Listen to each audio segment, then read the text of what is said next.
Hoje tem alguém? Acho que não, né? Deus abençoe os nossos aniversariantes. Quem? Não? Ah. Queridos, abram suas Bíblias. No livro de 2 Reis, capítulo 4. Nós iremos fazer a leitura do versículo 1 ao versículo 7. Também queria avisar os irmãos que no dia 23 nós teremos um culto lá fora. Na verdade não é a igreja que está responsável, mas a gente vai estar lá ajudando, né? E no dia 27, Jesus mais doce que o mel aqui na igreja, quarta-feira, parece que é quarta-feira, não lembro a data, tem direitinho, tá bom? E em outubro a gente vai estar agradecendo a Deus pelo aniversário da igreja de 22 anos. Leitura bíblica de 2 Reis, capítulo 4, versículo de 1 a 7, que diz assim a palavra do Senhor. E uma mulher das mulheres dos filhos dos profetas clamou a Eliseu dizendo: meu marido, teu servo, morreu, e tu sabes que o teu servo temia ao Senhor, e veio o credor para levar os meus 2 filhos para serem servos. E Eliseu lhe disse: que te hei de fazer? Dize-me, que é que o que tens em casa? E ela disse: tua serva não tem nada em casa, senão uma botija de azeite. Então disse ele: vai, pede emprestadas de todos os teus vizinhos vasilhas, vazia, não poucas. Então entra e fecha a porta sobre ti e sobre os teus filhos, e deita o azeite em todas aquelas vasilhas, e põe a parte o que estiver cheia. Partiu, pois, dele, e fechou a porta sobre si e sobre seus filhos. E eles lhe traziam as vasilhas, e elas as enchia.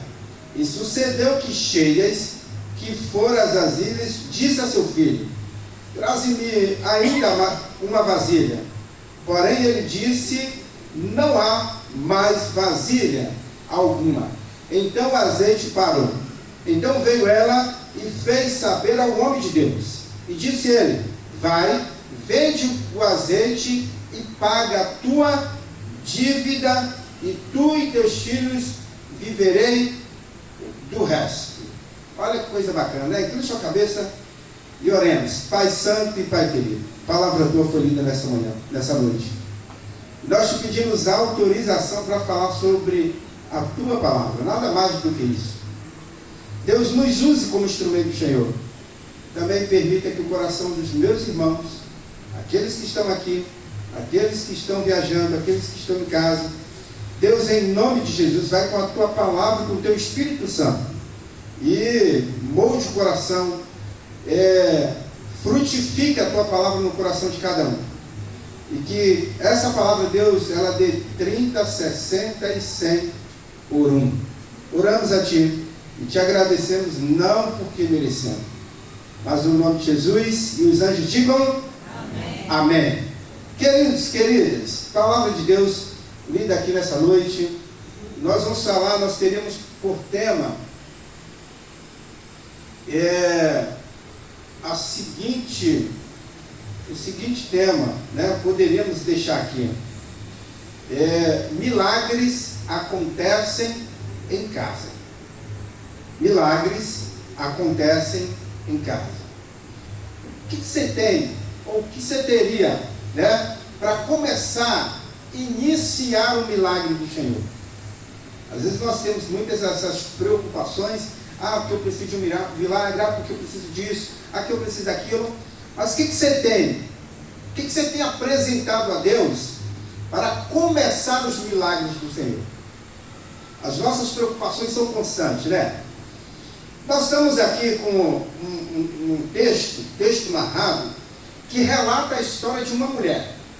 Mas, claro, evidente, nós não vamos entrar propriamente dita, nesse exato momento, sobre a palavra, sobre esta mulher, esta viúva, antes de saber e entender o que significa milagre. Porque a gente acha que milagre é uma coisa, e na verdade é uma outra.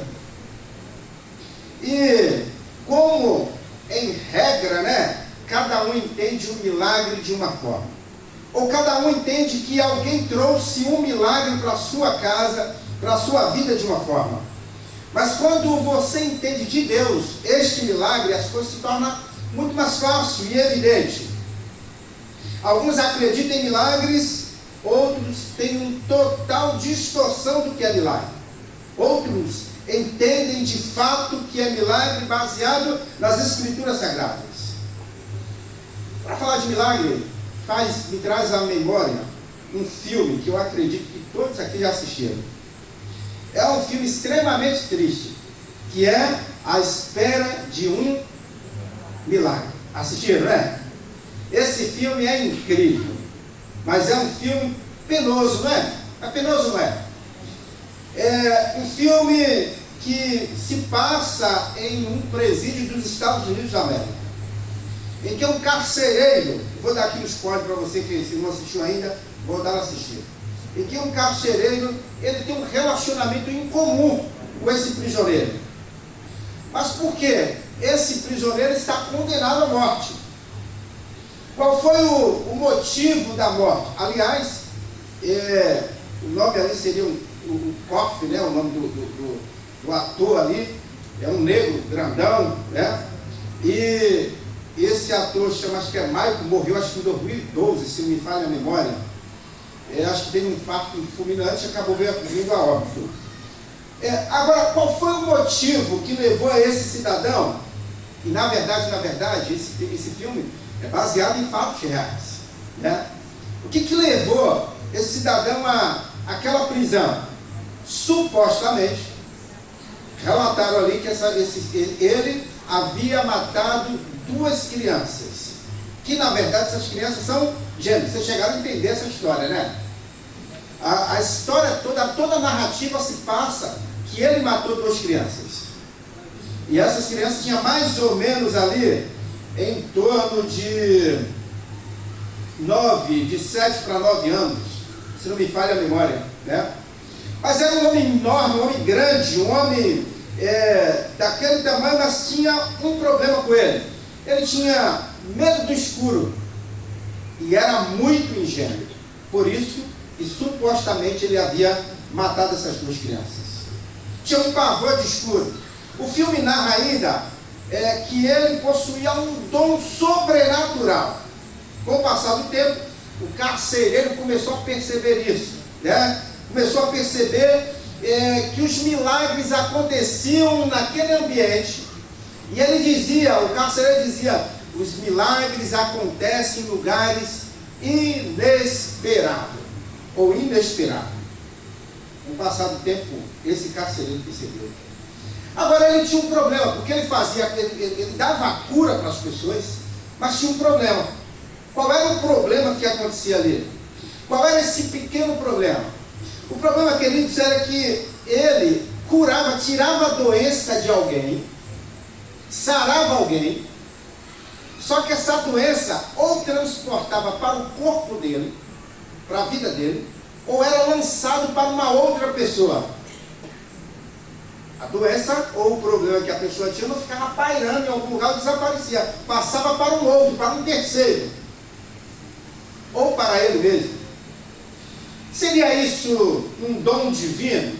Seria isso um milagre dos céus? O que vocês acham? Poderia ser qualquer coisa, menos milagre. Menos milagre. Poderia ser qualquer circunstância ali, qualquer ambiente, mas não era milagre. Outro dia já tem um tempo, começou a surgir na mídia, né? Começou em uma igreja pequena, não lembro se foi no interior de algum estado, uma menina que fazia cura. Não sei se vocês lembram disso. Ela colocava as mãos no pé e a cura, supostamente a cura, acontecia. Alguém que estava com pressão alta, ela dizia, olha, você está curado em nome de Jesus. E o que acontecia? Joga os remédios fora. Alguém que estava com diabetes, a mesma coisa. Só que depois, o que aconteceu depois? Viu essa história não? Essa história foi real, foi aqui no Brasil. Viu essa história não? Viu, né? Algumas pessoas viram. O que aconteceu? Foi processado os pais. Porque não existia milagres. Era, como alguns têm uma ideia, de charlatanismo, alguma coisa desse tipo.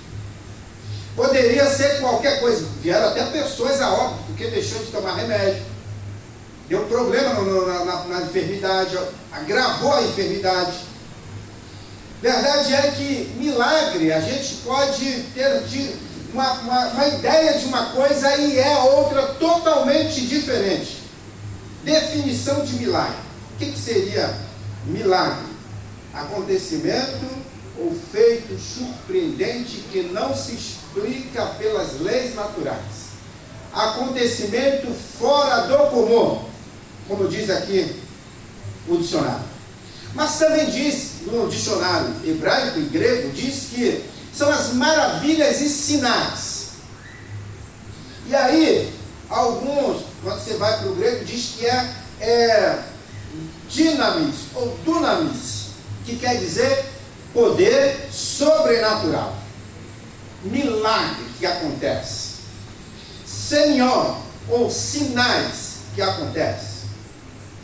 E aí, a gente pode entender claramente que milagre é a intervenção sobrenatural de Deus em uma situação de crise ou extraordinariamente impossível de se resolver. Isso seria o início de um milagre. Lembra lá de Pedro? Pedro estava na Porta Formosa e alguém foi e disse o seguinte: me dá um dinheiro, me dá um dinheiro. E aí Pedro levanta e diz assim: olha, não tenho dinheiro e nem não tenho ouro nem prata, mas o que eu tenho eu te dou em nome de Jesus. Levanta-te e o que? E anda. E o milagre aconteceu. Milagre aconteceu. Olha, queridos, quando eu olho para as Sagradas Escrituras, só no Novo Testamento, em alguns evangelhos, né? Temos ali algumas passagens, 35 vezes, Jesus fazendo curas, fazendo milagres. E quando alguns desses milagres passam tão rápido que você nem percebe que é um milagre. Olha aqui, a cura da mulher hemorrágica, cura dos 2 cegos, cura da filha, curou a filha possessa de uma cananeia, alimentou multidões com 7 pães e alguns peixes, tirou uma moeda da boca de um peixe, secou uma figueira, curou outro cego, curou um mudo e um surdo, expulsou o demônio de pessoas. Uma pesca extraordinária. Joga do lado de cá que você vai pegar peixe. Curou a sogra de Pedro. Curou a sogra de Pedro. Curou o leproso. Curou a filha de Jairo. Nesse ambiente ele também foi lá, tempestade. Aquieta a tempestade. Milagre aconteceu ali. Curou outra mulher possessa. Curou aquele homem de Gadara, lembra dele? Curou, na verdade, a mulher samaritana. Não fisicamente, mas espiritualmente. Ressuscitou a filha de um homem, de uma viúva. Ressuscitou aquele menino que estava no caminho de Naim. Alguma coisa assim. Curou a orelha de alguém que não deveria curar, se fosse o nosso pensamento, o pensamento de Pedro. Curou o mendigo em Jericó. Lembra do cego de Jericó? Ele ressuscitou Lázaro, depois de 4 dias sepultado, cheirando mal. Ele alimentou uma multidão. Você pode ir lá no Evangelho de João. Curou o filho de um oficial. Andou sobre as águas e no seu início de ministério ele transformou a água em vinho. Então, queridos, quando a gente começa a olhar para este Jesus, para o poder desse Deus, para a causa desse Deus, você vê que ele faz milagres aonde a gente acha impossível, ou a gente acha que há impossibilidade para ele. Verdade é que no dicionário de nosso Deus não tem impossível. Não tem. Tem possibilidade. Lá, essa palavra para Deus, ela não existe. Ela não existe. Quando nós adentramos de fato na palavra de Deus, em 2 Reis, capítulo 4, verso de 1 a 7, o texto vai falar que tem uma família em crise. E deixa eu falar uma coisa para você. Os milagres sempre acontecem em meio às crises. Lembra lá daquele homem de Deus lá, Eliseu Elias? Foi lá na terra lá daquele rei Acabe, juntamente com a... lembra o nome dela aqui? Jezabel. E fez um arruaço. Quebrou estátuas. Falou, o rei Acabe, você está sem vergonha. Foi lá nos 450 profetas de Baal, zoou o plantão deles com seus deuses, com Baal, matou os 450 profetas de Baal. E aí o que acontece? Uma mulher diz assim, olha, ei, manda um recado para Elias, diz para ele que eu vou matar ele. O que aconteceu com Elias? Ele entrou em depressão, gente. Elias correu, foi para uma caverna e se escondeu. Ainda bem que tinha um milagre acontecendo na vida dele.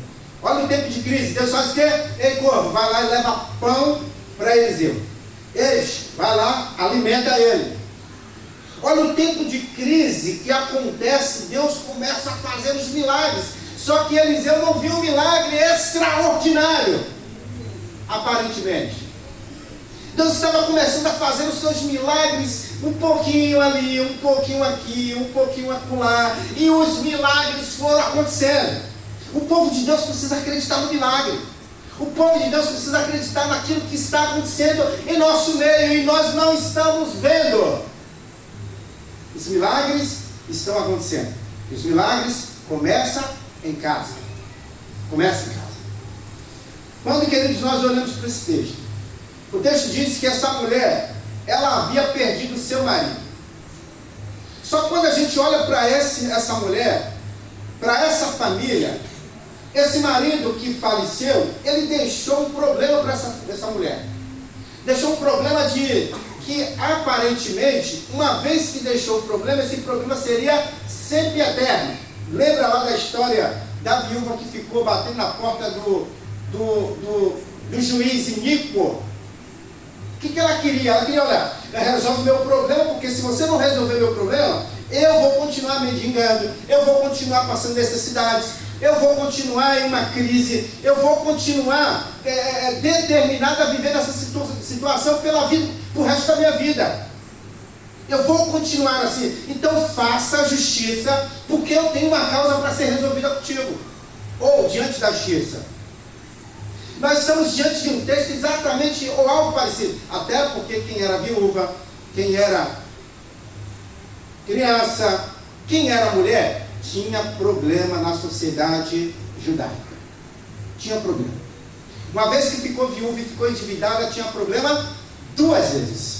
Um outro problema que tinha aqui, outra crise que tinha aqui dentro desse texto, é que na verdade, uma vez que você adquiriu uma dívida, você iria pagar essa dívida, nem que seja pagando através de trabalho, como escravo.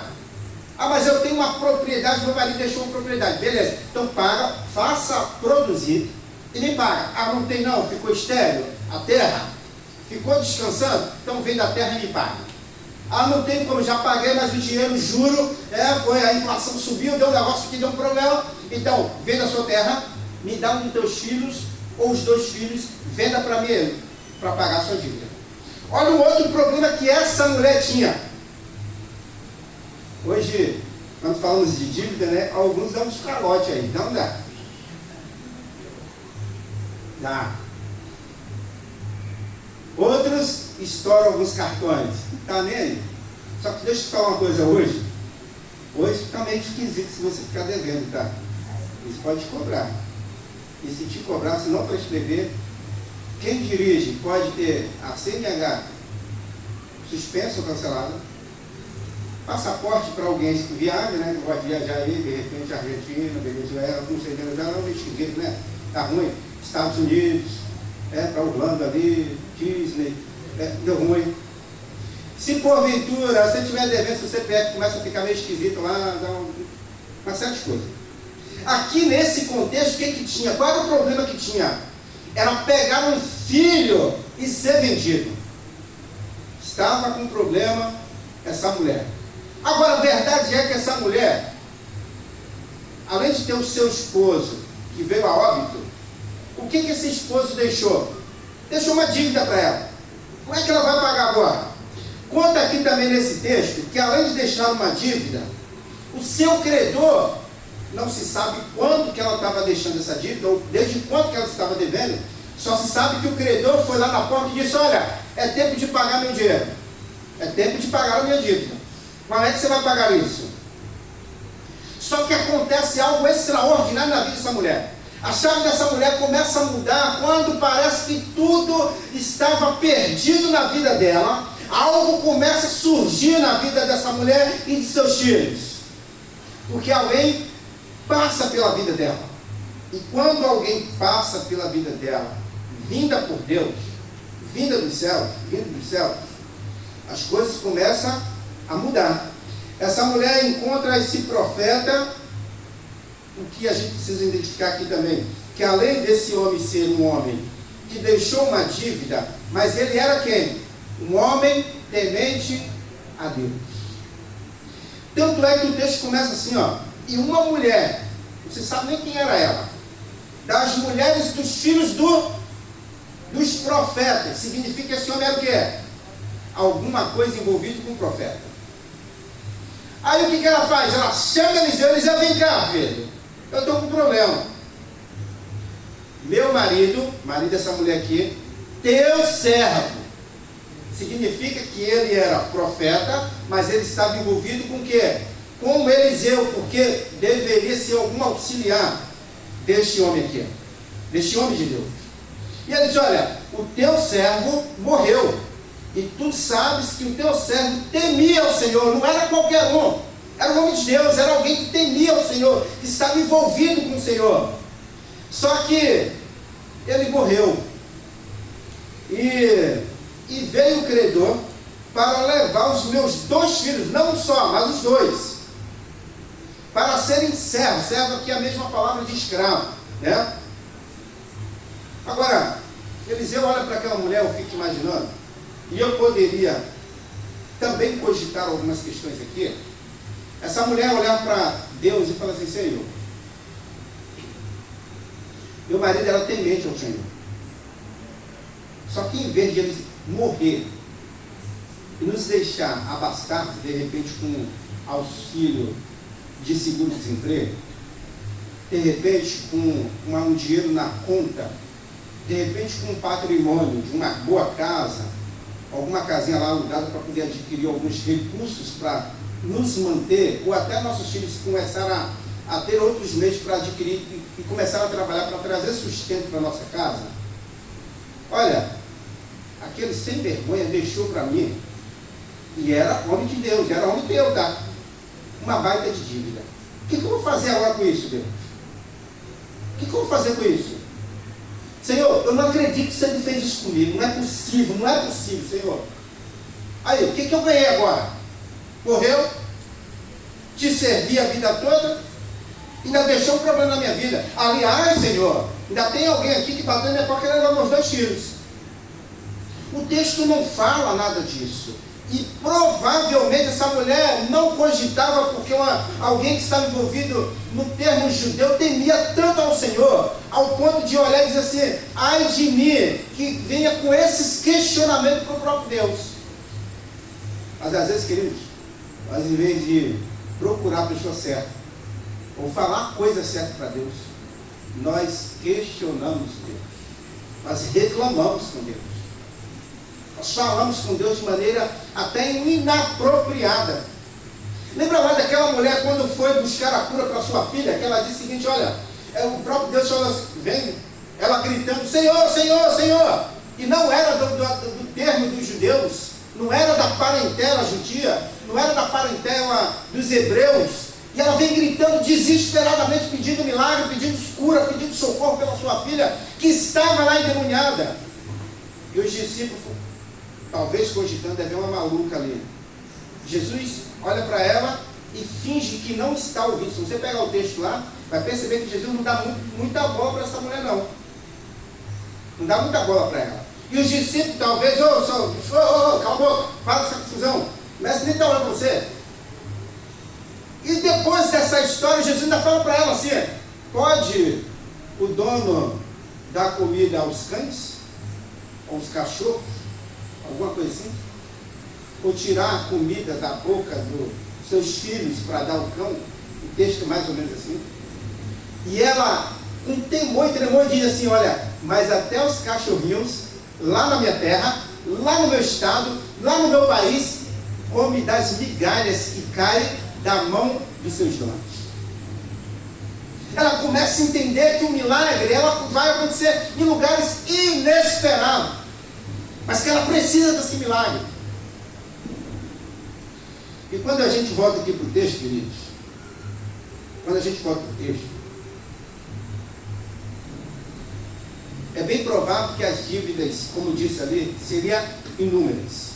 Aquela casa estava com um grande problema, com uma grande crise. Essa casa estava com uma situação de angústia, de sofrimento. Mas essa mulher, ela sabiamente, inteligentemente, ela apelou para o profeta Eliseu, a fim de que ele encontrasse uma solução para o seu problema. Encontrasse uma solução para aquilo que ela não tinha solução. E aí isso é verdade, às vezes paramos diante de questões que a gente fica sem saída. E diz: para onde que eu vou? Para que caminho tomar? Como seguir? O que fazer? Que situação ou que decisão vou tomar? Algumas vezes nós podemos tomar até decisões estritamente que nos dará dor de cabeça. Mas a mulher foi buscar a solução no profeta de Deus, no homem de Deus. E consequentemente o profeta Eliseu quis saber da situação dela.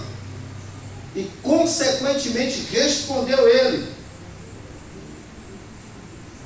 dando-lhe a atenção necessária. Mas a verdade é, querido, que para os milagres acontecerem em nossa casa, na nossa família, na nossa vida, precisamos falar exatamente o que estamos sentindo, sem reclamar, sem questionar, sem criar rebuliço, mas chegar à conclusão direta. Olha o que ela responde. Ela respondeu que nada tinha de valor, não tem nada de valor, a não ser uma botija de azeite. Eu só tenho essa botija de azeite, como diz aquela outra mulher: olha, só temos um bolo de pirão aqui, só temos esse punhado de pirão. Aí o profeta fala assim: olha, me dá esse punhado primeiro, deixa eu comer ele. Se fosse no dia de hoje, hein? Você está doido? Eu chego de força, só tenho esse para comer, ainda vem ele. Que desgraçado querer comer meu bolo de pirão. Não é possível que eu estou ouvindo isso. Não é possível. Aliás, eu tinha uma confusão. Eu saía de lá, o profeta correndo. Olha, gente. Saía. O profeta saía de repente corrido. Tem gente que, se não tiver cuidado, o profeta sai de lá corrido. Por quê? Porque a sua fé está envolvida unicamente no bem material, nas coisas que estão nessa terra. Mas quando nós queremos colocar nosso coração nos altos céus, os milagres começam a descer. Eu gosto de um texto do salmista que diz assim: fui moço e hoje sou velho, mas nunca vi um justo nem a sua descendência a mendigar o pão. Fui moço e hoje sou velho, mas eu nunca vi um homem de Deus, uma mulher de Deus mendigar o pão. Você já viu? Provavelmente, se porventura surgiu alguém, ela desviou totalmente do caminho do Senhor. Porque Deus honra os seus filhos. Deus abençoa os seus filhos. Deus disponibiliza os milagres dos seus filhos. Eu não estou dizendo que milagres em casa não é ausência de problema. Não, não é isso não. Não é ausência de dificuldade. Mas é ter o necessário para alimentar sua casa, alimentar sua família, alimentar sua vida espiritual, alimentar aqueles que você tem até para emprestar para outros. Essa mulher aqui encheu a botija. Em Mateus 6, eu gosto muito desse texto, diz assim, por isso vos digo, não andeis cuidadosos quanto à vossa vida pelo que haver de comer, ou pelo que haver de beber, nem quanto ao vosso corpo pelo que haver de vestir. Não é a vida mais do que o mantimento, e o corpo mais do que o vestuário. Vestuário?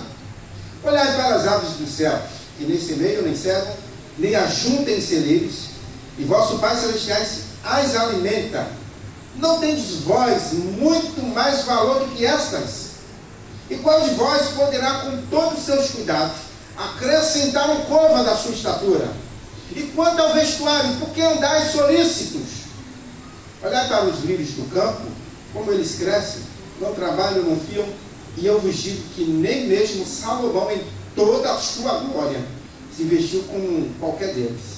Pois se Deus assim veste a erva do campo, que hoje existe e amanhã é lançada no forno, não vos vestirá muito mais a vós, homens de pouca fé? Não andeis, pois, inquietos, dizendo que comeremos, ou que beberemos, ou com que nos vestiremos, porque todas essas coisas os gentios procuram, de certo o vosso Pai Celestial bem sabe que necessitais de todas essas coisas. Mas aí ele fecha o 33 dizendo que, mas buscai em primeiro lugar, primeiro o reino de Deus e a sua justiça, e todas estas coisas vos serão acrescentadas. Não vos inquieteis, pois pelo dia de amanhã, porque o dia de amanhã cuidará de si mesmo, basta a cada dia o seu mal. É assim que Deus trabalha. É assim que Deus alimenta os seus filhos. É assim que Deus disponibiliza o azeite na casa daqueles que o temem. Talvez o seu milagre que você necessita não é o pão de cada dia, não é uma porta de emprego, mas talvez seja a necessidade da cura, a necessidade da saúde. Talvez seja alguma coisa que só você e Deus no particular sabe, que o milagre precisa nascer, que o milagre precisa acontecer. Mas lembre-se, os milagres não acontecem apenas nas igrejas, nos hospitais, nos lugares que você talvez imagine. Os milagres acontecem em sua casa. Os milagres acontecem nos mínimos detalhes. O profeta Eliseu dá uma instrução específica a essa mulher. A mulher deveria fechar a sua porta, deveria pegar todas as garrafas ali, ou sei lá, o vasilha, para trazer e encher de azeite.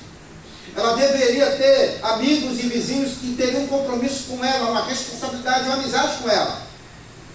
Traz tudo para a sua casa, enche e começa a encher, e os seus filhos trazendo aquele mais vasilha, e eu fico imaginando aquela alegria, e vai colocando a vasilha, e vai enchendo, e parece que nunca acaba, e ele diz, traz uma vasilha, eu tenho azeite ainda, traz para cá.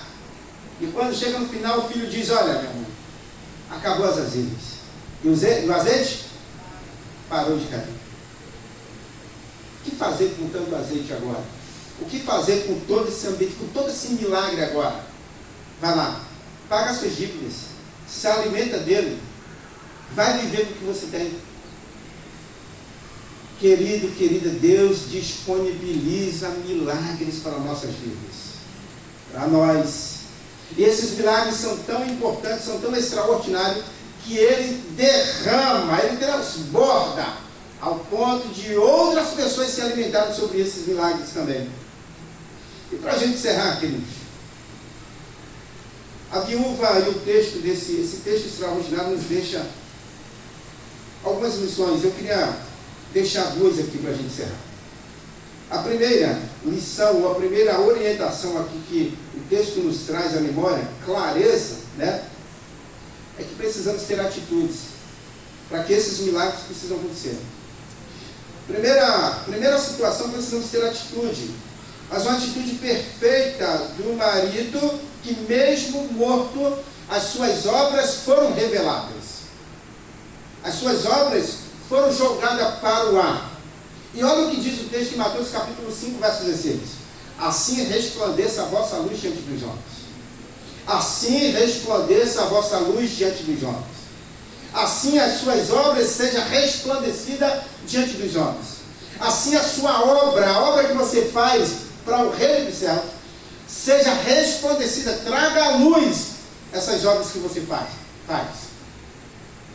Para que os homens vejam, para que as pessoas vejam, para que os seus vizinhos vejam, para aqueles que estão ao teu lado vejam, para aqueles que estão no teu bairro vejam, e glorifique ao vosso Pai. As suas obras precisam ser reveladas, precisam ser mostradas, para que seja glorificado o nome do Senhor. Esse marido, mesmo morto, as suas obras falavam. Olha o que diz aqui o texto, que essa mulher, ela diz, olha, meu marido morreu, mas ele era teu servo, ele era temente a Deus. Olha o bom testemunho que essa mulher dá do seu marido. Olha que testemunho bacana. Conta-se uma história que, bem conhecido nosso, de repente você já ouviu falar, que a mulher do pastor está lá elogiando o defunto, que era um homem de Deus, era um homem bom, e que fazia isso, que fazia aquilo. Aí a esposa do lado diz assim, meu filho, dá uma olhada lá para ver se realmente o pastor está falando do meu marido. Porque essas qualidades que ele está colocando nele, não é do meu marido não. Já imaginou? Já imaginou? Você não ter testemunho suficiente para que sua esposa ou seu esposo diga, não está falando da minha esposa não. Ou imaginou você ter testemunho maravilhoso de que alguém fale desse testemunho e alguém fala assim, ó, realmente está falando da minha esposa, está falando do meu esposo, está falando do meu filho, está falando da minha casa. Olha que coisa bacana. Essa mulher testemunhou mesmo seu esposo falecido. Mas deixa eu te falar uma coisa para você. Mesmo um homem de Deus já morto, Deus não desampara os seus filhos. Esse texto aqui nos mostra que mesmo que um homem de Deus veio a óbito, foi para a eternidade, Deus estava sempre cuidando dos seus filhos, ou seja, da sua parentela. Deus honrando até a imagem, a memória do morto. Mas peraí, pastor, então quer dizer que Deus estava honrando essa família, Deus estava abençoando essa família, e até depois de morto Deus honrou a sua família. Talvez ele teve alguns descuidos na administração, ou talvez uma tempestade surgiu na vida dessa família que ele não conseguiu pagar os tributos ou pagar as contas, e surgiu a situação mais inapropriada, aquilo que ninguém queria. Mas o fato é que essa mulher percebeu a qualidade desse marido, mesmo morto, falou. Essa mulher, essa viúva, fala ao profeta que o teu servo estava ali. Ela reconhece e dá um bom testemunho dele. A segunda coisa, em meio às crises aqui desse marido, aliás, dessa mulher, ela não encobriu a qualidade desse marido. Ela lembrou das qualidades que ele tinha. Segunda coisa que, em alguns momentos da nossa vida, surgirão crises e lacuna em nossa família. Mas devemos buscar a pessoa certa para que os milagres aconteçam da maneira certa. Alguns momentos da nossa vida surgirão crises, surgirão lacunas em nosso meio, no nosso seio familiar. Mas devemos buscar a pessoa certa para que os milagres aconteçam no momento certo. A viúva da botija de azeite foi buscar a pessoa certa, o profeta. Foi buscar o profeta. Até porque não se sabe o tempo que morreu o seu marido, e nem quanto tempo ela estava em crise. Mas é evidente que o credor já estava na sua porta, e até ameaçando vender os seus filhos. mas a vida desta mulher muda. A chave dessa mulher muda, gira, quando ela vai em busca da pessoa certa. E uma mulher das mulheres dos filhos do profeta clamou a Eliseu. Mesmo que o texto não diz, podemos imaginar que essa mulher é uma pessoa segundo o coração de Deus, porque foi buscar a pessoa certa, no momento certo. Deus prova os seus filhos, até em meio à crise. Deus abençoou o seu filho até em meio às crises. Lembra lá do milagre que aconteceu com o carcereiro? O milagre aconteceu depois que veio uma crise. Todo ele, a crise lá que Paulo arrumou ao ponto de apanhar, ser maltratado, surgiu a crise do lado de cá, na vida daquele policial, daquele carcereiro, e ele foi abençoado. Deus provê o que necessitamos, apenas devemos crer e honrá-lo. Ele é fiel e justo para nos abençoar. Qual o milagre que você está precisando? Qual o milagre que você quer? Qual o milagre que já aconteceu na sua vida e de repente você nem percebeu? Os milagres acontecem aos pouquinhos. Aos pouquinhos. Nós estamos acostumados com milagres assim, olha, levanta e anda, olha aqui na igreja tal, a gente vai ter milagres assim, vai cadeira de roda vai ficar para lá, moleta vai ficar para cá, e tal, aquilo. Nós acreditamos ou vemos milagres dessa natureza. Mas os milagres estão acontecendo. Basta você perceber. Já tem umas 2 semanas que lá em casa a Valentina está cantando uma música. E eu fui procurar ver um pouquinho com mais detalhe essa música. Só que ela canta apenas o refrão da música. Só o refrão. E aí eu fui ver, eu falei assim, pô, eu estou vendo ela cantando essa música, deixa eu dar uma olhada no que ela está cantando, que música é essa? Eu não vou cantar, claro, evidente, mas eu vou ler. Um pedacinho só. Olha o que diz. Olha o que diz. Temer por quê? Se eu estou guardado por quem nunca perdeu a batalha. Seu nome é Jeová Jireh. Irás prover de novo. Eu creio em ti. Haja o que houver, venha o que vier, irás prover de novo. Eu creio em ti. Eu não vivo do que vejo, mas eu vivo do que creio. Irás prover de novo. Eu creio em ti. O fogo não me queima, nas águas não vou afundar, pois estás comigo. Não estou sozinho, eu estou guardado no esconderijo. Não estou sozinho, tu estás comigo. Temer por quê? Se eu estou guardado por quem nunca perdeu batalha. Seu nome é Jeová Jireh. Irás prover de novo. Eu creio em ti. Traga a vasilha. Deus irá prover de novo. Amém, queridos? E que Deus nos abençoe e nos encha com a palavra dele, com a graça dele, com a misericórdia dele, com a bondade dele. Irás prover de novo.